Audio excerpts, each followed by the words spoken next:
อดีว่าเป็นช่วงเวลาที่กำลังเข้ามาเทรดพอดีนะก็เลยว่ามาอัดคลิปให้ทุกคนได้ติดตามไปน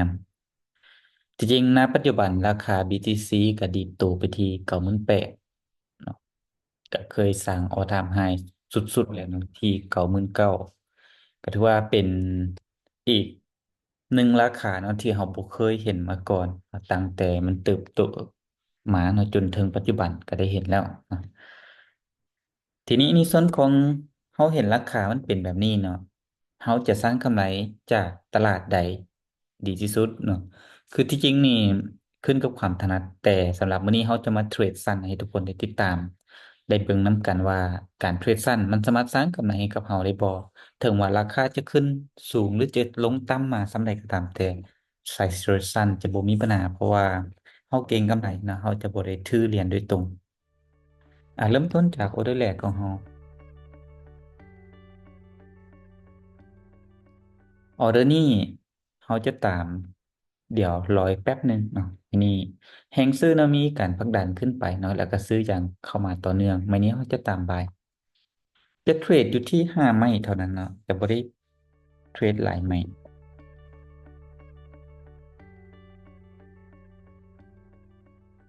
หรือเขาจะเทรดตามแท่งเลยก็ได้นะสังเกตบางว่าโซนตลาดณปัจจุบันกลับไปบ่ไกล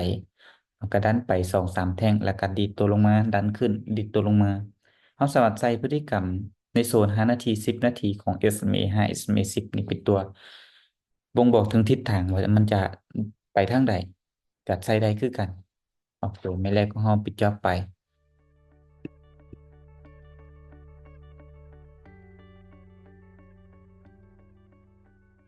เมื่อราคามีการผลักดันขึ้นมาแบบนี้เนาะถ้าหากว่าบ่มีหยังเปลี่ยนแปลงเนาะเขาก็จะเข้าออเดอร์บายอีกแต่ถ้าว่ามีการเทรดราคาลงมาเนาะสังเกตเบิ่งแท่งเราท่านี้เนาะเขาก็จะเซลล์โอเคผลักดันต่อแบบนี้เขาจะเข้าบายต่อ คือในกรณีที่เราเข้าบ่ายหรือเข้าเซลล์ก็ตามแต่เนาะถ้าหากว่าเราสังเกตเราก็จะเห็นจุดเนาะว่าถ้าเป็นแท่งที่ผลักดันใหญ่ๆขึ้นมาเลยนี่อาจจะไปบ่ไกลเนาะโดยเฉพาะแมนตัวอย่างว่าคือแบบนี้เนาะถ้าผลักดันแท่งใหญ่ๆแบบนี้นี่อาจจะดันไปบ่ไกลแต่ถ้าว่าเป็นแท่งน้อยๆเนาะคือแท่งแบบนี้นี่นะมันดันขึ้นเนาะดันขึ้นนี่สังเกตว่ามันจะขึ้นไปยาวเนาะอันนี้เป็นอีกกลยุทธ์หนึ่งที่เราสามารถเห็นได้ ไม้ที่สองโบวินกับมาร์ติงเกลไปเลย1-1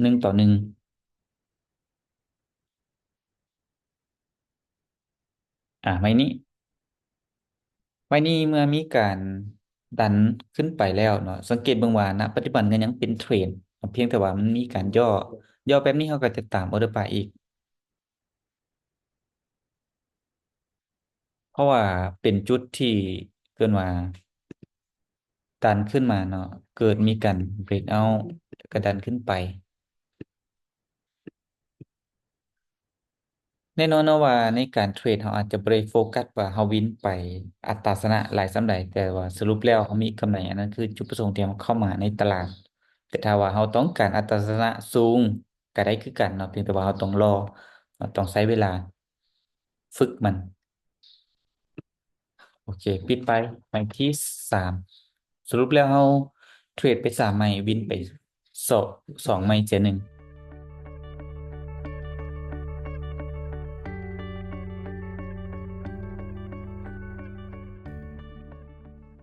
ออเดอร์ที่4ไม้นี้จะเข้าเลิกขายอีก เดี๋ยวจะรอเนาะว่าแห้งขายมีทุกแห้งสำไหนโอเคขายแห้งขายเข้ามาเต็ม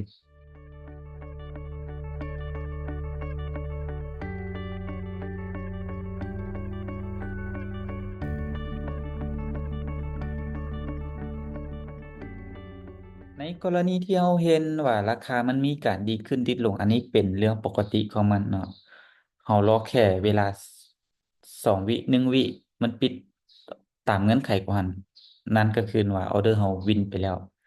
คือในกรณีนี้เนาะบ่ให้ตกใจนะว่าเฮ้ยมันดีดออเดอร์ซื้ออ่ามันดีดขึ้นแล้วบ่ต้องตกใจกับมัน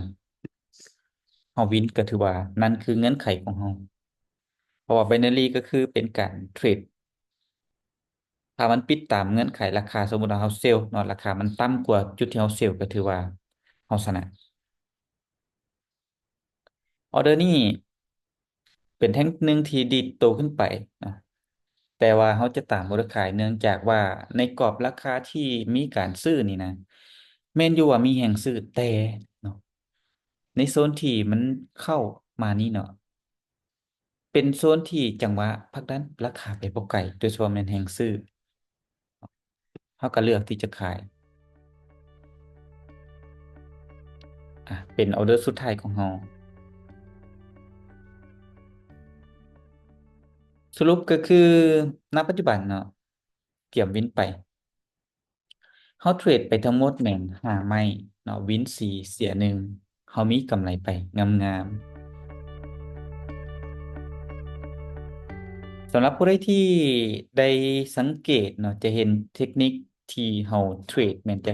อ้างอิงตามแฮงเทียนเนาะหรือจะอ้างอิงตามพฤติกรรมของตลาดเพราะฉะนั้น ในตลาดมันก็จะแลนแบบนี้แหละเนาะเขาเพียงแค่เขาเข้าใจกฎเกณฑ์ของมันเนาะสำหรับคลิปนี้ก็ขอจบเพียงเท่านี้แล้วเจอกันใหม่คลิปต่อไป